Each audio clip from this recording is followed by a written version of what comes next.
In this video, things will start getting more exciting. We will generate our first visualization tool, the line plot. So what is a line plot?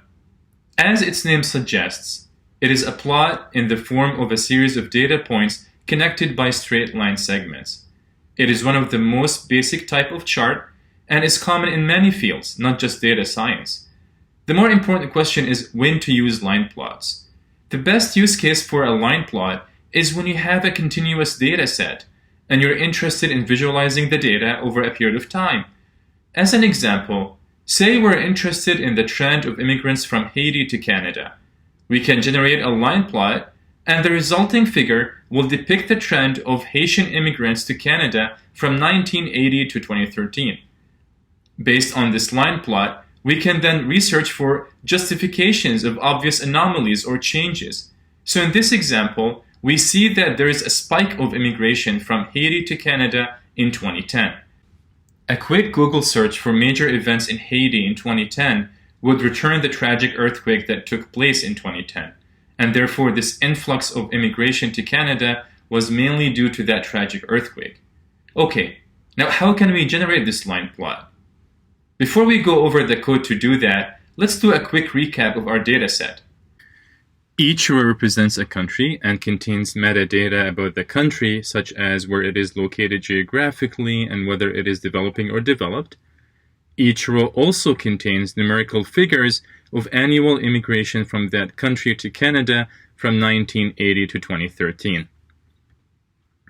Now let's process the data frame so that the country name becomes the index of each row. This should make querying specific countries easier. Also, let's add an extra column, which represents the cumulative sum of annual immigration from each country from 1980 to 2013. So for Afghanistan, it is 58,639 total, and for Albania, it is 15,699, and so on. And let's name our data frame df_Canada. So now that we know how our data is stored in the data frame df_Canada, let's generate the line plot corresponding to immigration from Haiti. First, we import matplotlib as MPL and its scripting interface as PLT.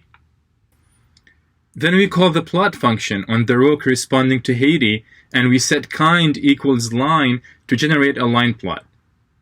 Note that we used years, which is a list containing string format of years from 1980 to 2013, in order to exclude the column of total immigration that we added. Then to complete the figure, we give it a title, and we label its axes. Finally, we call the show function to display the figure. Note that this is the code to generate the line plot using the magic function %sign matplotlib with the inline backend. And there you have it, a line plot that depicts immigration from Haiti to Canada from 1980 to 2013.